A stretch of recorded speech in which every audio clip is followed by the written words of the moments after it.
As with every parent, we worry about what they see and what they read on the net, whether the content is appropriate for their age, and of course, whether they meet or converse with strangers they meet online. So my wife and I, we instituted some very basic guidelines for the home.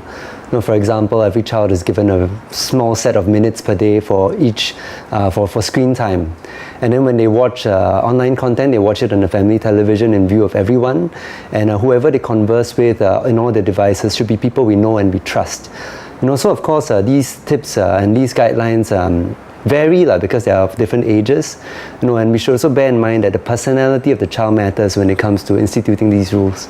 The challenge for us is how to be exemplary in our use of digital media, so that we set an example that our children can follow, and then they will know what is good use and what is not so good use. So it was this time where Pokemon Go was the craze, and my 8-year-old son Caleb wanted to download it for his phone and play because all his friends were talking about it.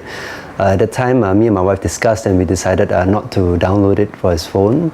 It was a very difficult moment for us all. It wasn't heated or anything, but I think it was a teachable moment for us to explain what was good and what was maybe not so good. I think it's important to remember that the digital medium is a medium. It can be used for many different things, some good and maybe some not so good.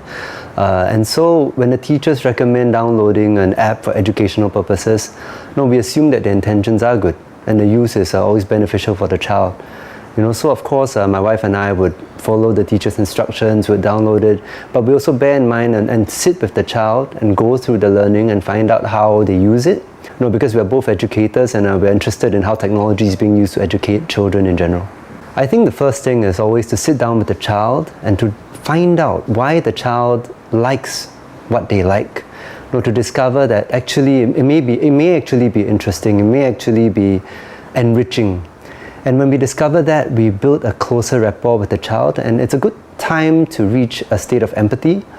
And to remember that when we were young, we were engrossed in our own things, whether it's playing marbles, flying kite, or catching spiders, for example.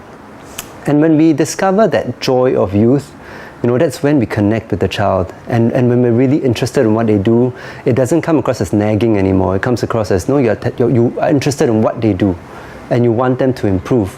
And that's a first step to building a closer relationship, so that they can tell you if they're struggling with addiction, if they're fighting this habit, for example. And then from then on, we can talk about maybe taking tangible steps to reduce the usage and replacing it with more constructive activities.